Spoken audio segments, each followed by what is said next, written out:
हरिबोल श्रीमद्भागवत चतुर्थ स्कंद त्रयोदश अध्याय। मैत्रेयवाच एमंत मुनि वाक्य शुणि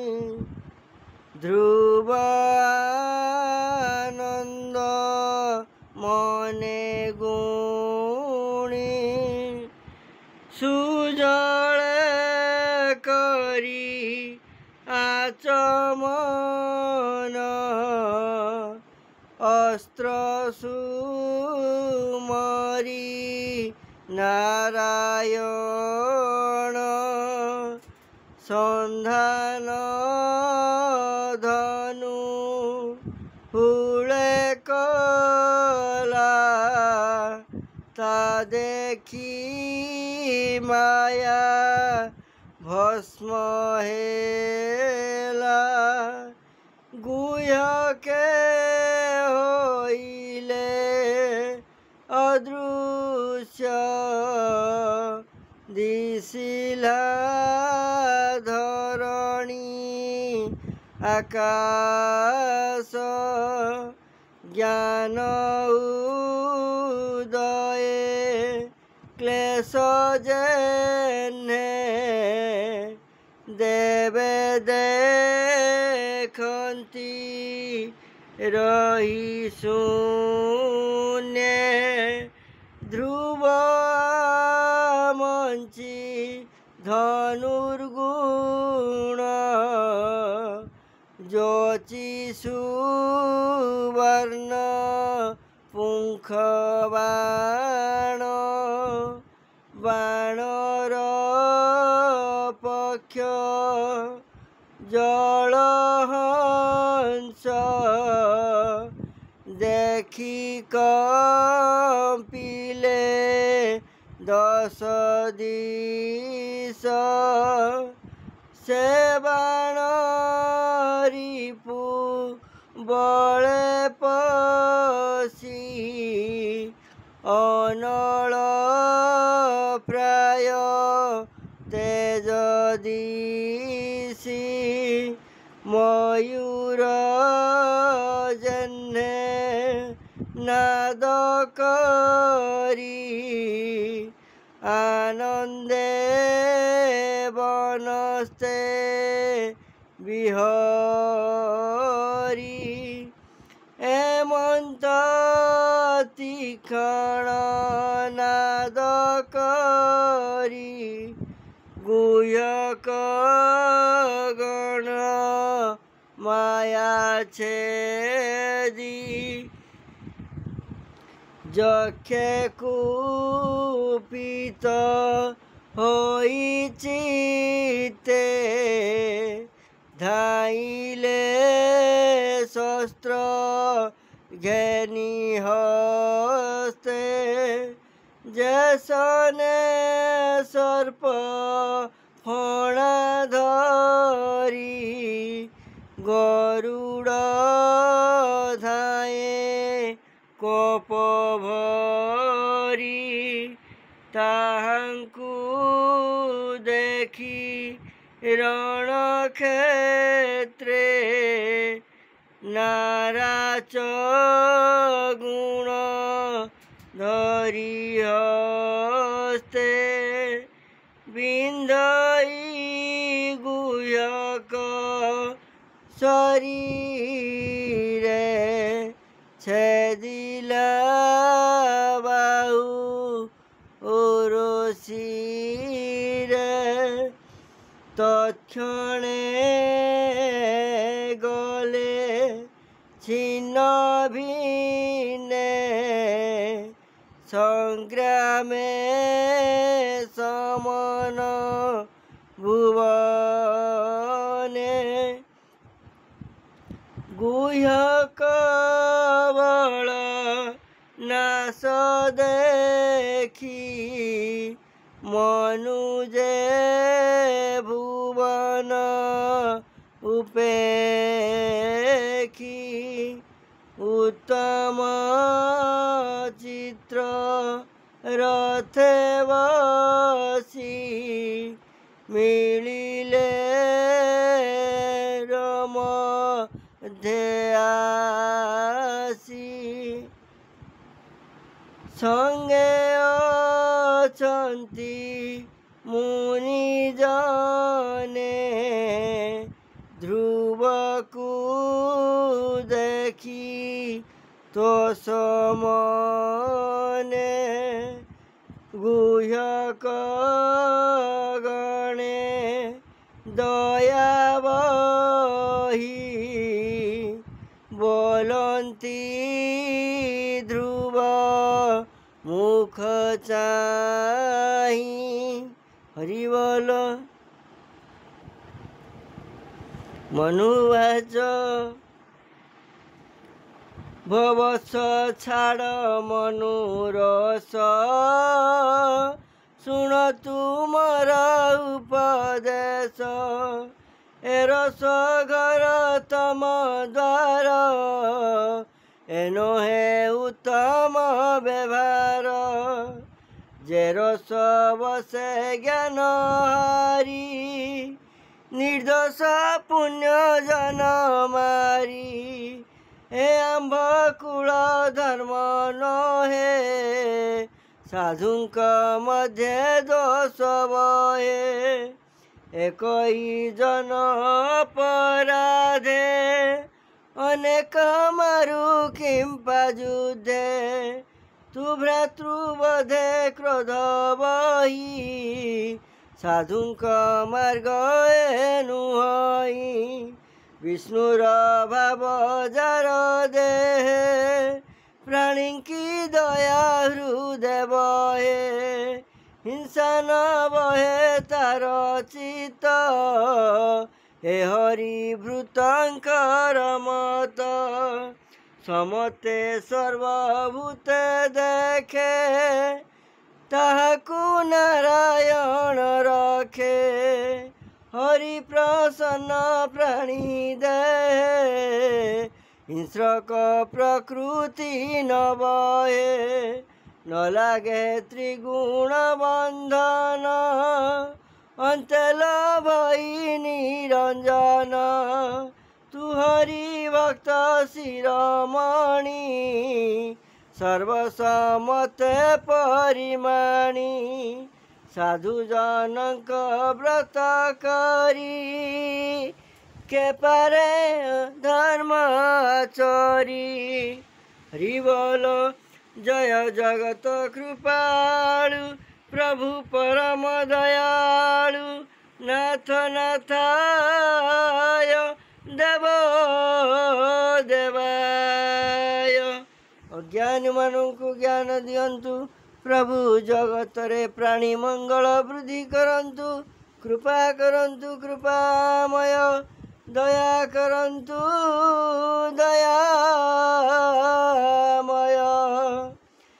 जे प्राणी आत्मा भावे सुखी हरि की सर्वभूत देखी विष्णुर भक्ति हृदय धरी दया तीतिक्षा जीवे करी मैत्र भावे जार मन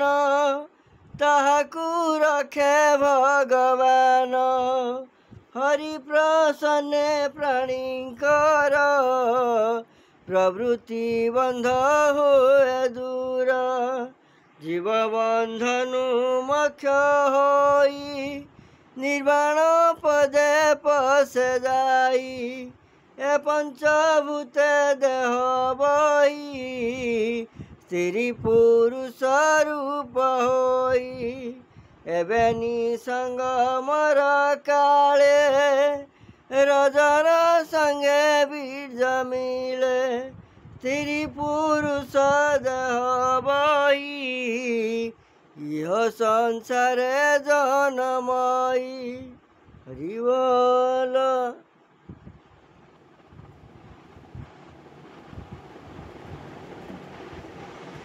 एमंते सृष्टि स्थिति नाश विष्णुर माया परकाश तहि निमित्त मात्र होई परम जीव को भियाई माया रे भ्रमाय जगत लोकु जने अस्कांत से हरि काल शक्ति रूपी निज माया रे विश्वव्यापी सर्वकरई सर्वहरे अकर्ता रूपे से विहरे प्रवाहे जने वृक्ष राशि जलर बले जानती भासी एमंत काल चेष्टा बले प्राणी भासंती अवहेले से काल अनादि अनंत अव्यय करे आदि अंत जन्मे जनंकु जनमाई मरणे ताहांकु मराई सपक्ष विपक्ष ए दुई तार स्वभावे न घटई प्रजाए ताहार आयते समे बसंती ए जगते धूली जैसने वायु बले उड़ी भ्रमंती अंतराले कर्माधीन प्राणी माने तापछे धावंती तसने जंतु आयुष हानि लाभ ए दुई कालर स्वभाव हरि बोल।